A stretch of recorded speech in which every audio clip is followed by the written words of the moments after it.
This is one of my first experiences to see a first generation Series 1 Elise this close.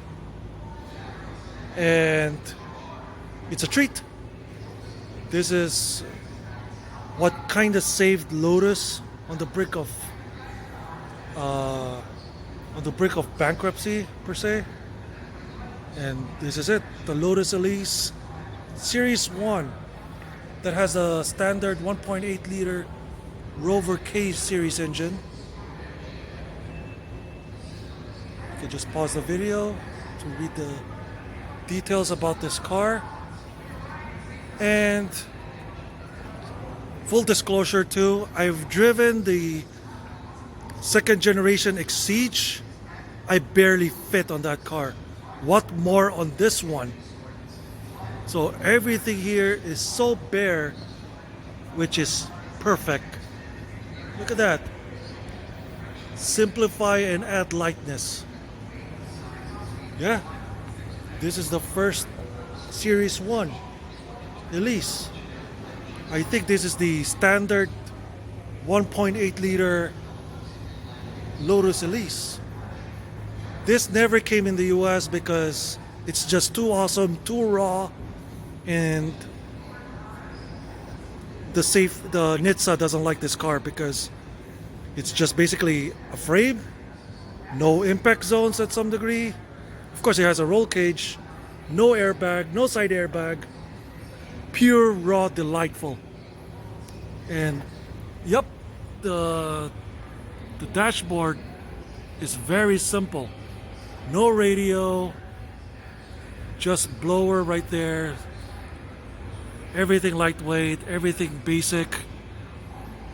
But I have a bad feeling that I won't fit in this thing. I'm 6'3" and I don't know. If I barely fit on a second generation, much more on this one. So that's a shame because I'm too tall. But I will always adore the Elise. And there you go. This is one of the rare front engine Lotus ever built. I think this is the Lotus Elite. I think. Let me see as I look around the one of their information pamphlets there. Pretty amazing. Yeah, this is one of the only rare Lotus front engine. Yeah, I was right. It was Lotus Elite Series 2. I'm still rough on some 60s cars, but my goodness, it's beautiful. It's not British racing green per se, but it exudes the Lotusness in it. The interior is, of course, not as serious as that Elise down there, but this is more luxurious in general. I mean, look at that. Look at the sculpture over there. It reminisces to the E-Type at some degree. Same goes with the wheels. It has that same character. Yep, I agree. Cars are not built like this anymore. This is a very beautiful British car that, yeah, you just don't see these cars anymore. And look at this car. This looks smaller than the Elise right here. My gosh. Sexy beast. Oh, there's a spare tire right there. Oh, wow. I don't know if that's accessible from here or from the back. There's a spare tire right there. Right under that little tray right there.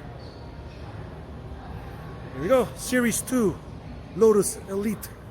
One of the rare Lotus front engine coupes ever built. This is the Citroen 2CV 1964. Let me give you the description on this car.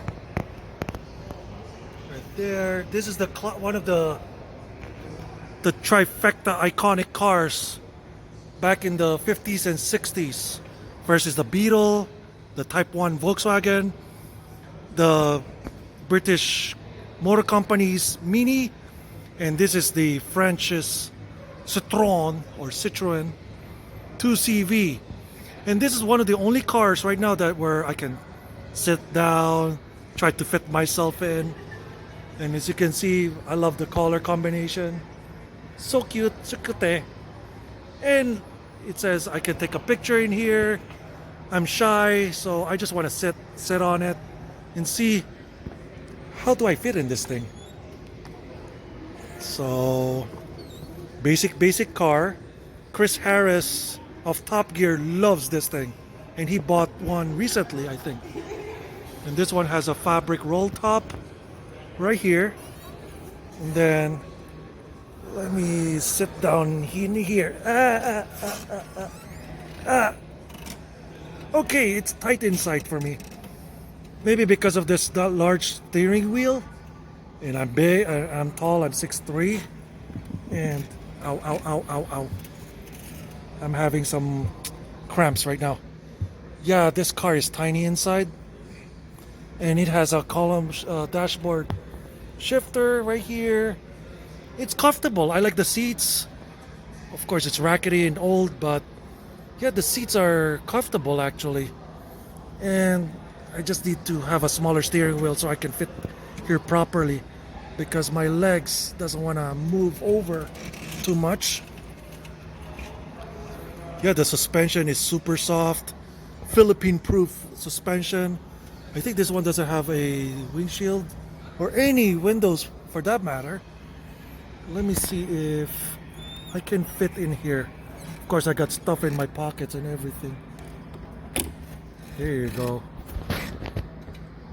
Why does Philippines have this car? This will work in the Philippines perfectly. Maybe I can build a modern version and just buy the patent from Citroen. Buy a modern version of this car.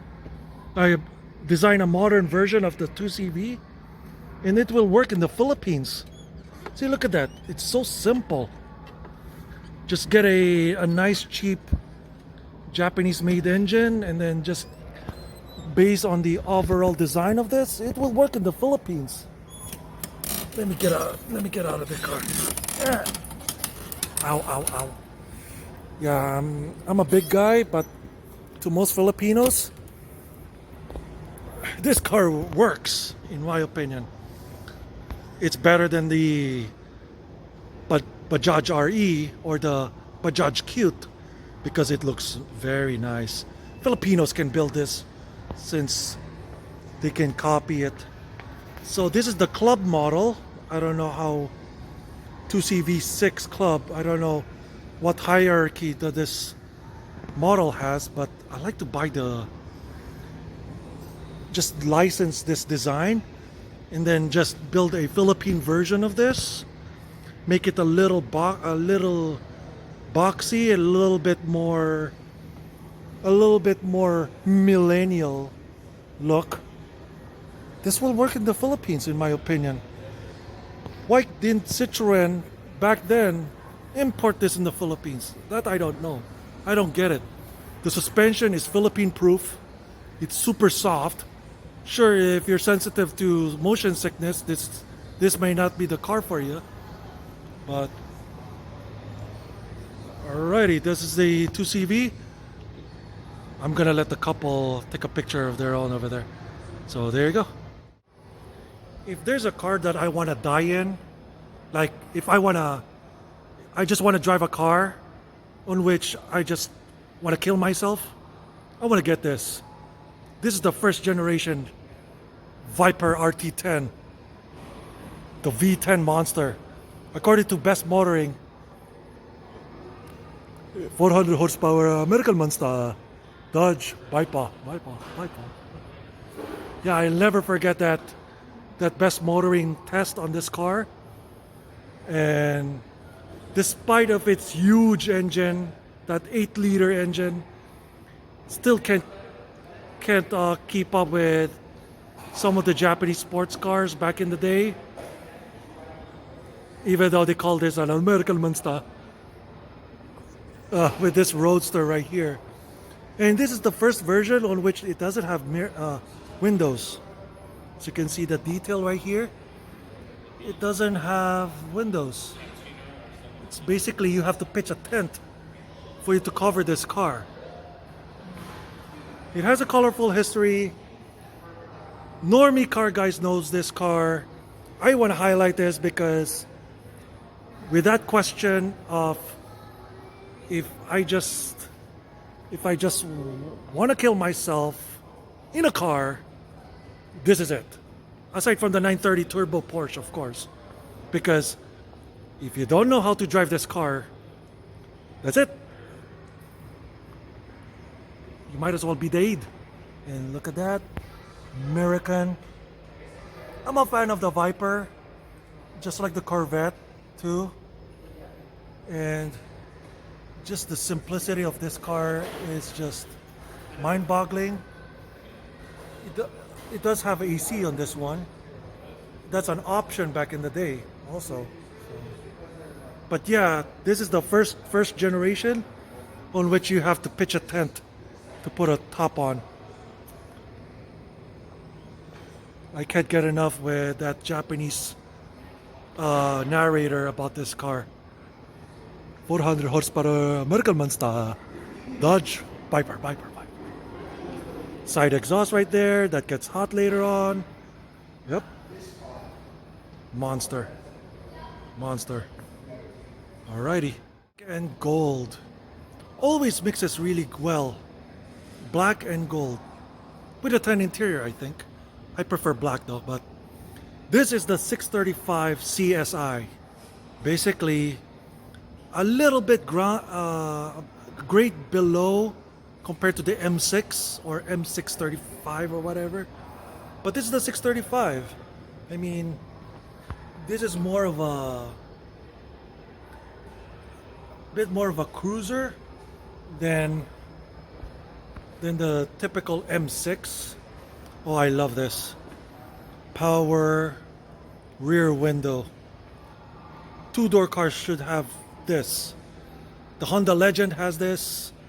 The CLK has this. The 8 Series have this. The old 8 Series, not the new one. Oh man. And then of course the gold BBS. The iconic BBS wheels. Damn, this car is just...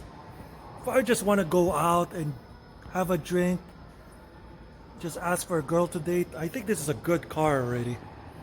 It's not too sporty, not too harsh, yet not too a Spartan or not too social climber thing. It's just an elegant, no nonsense cruiser. And as you can see, very nice. That automatic, despite it's automatic, it still exudes charm because I like that T-shaped shifter right there. And yeah,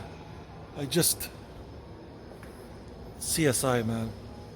CSI is like above the CS already, but yet below M6. I know I keep repeating myself, sorry about that. But there you go. Very nice, very 80s. All you need is it doesn't come with a cell phone, right? No, yeah. So yeah.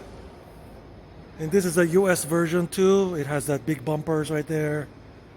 And in Europe there's a wiper, micro wipers on those headlights right there. And here you go. The 635 CSI. Bye bye.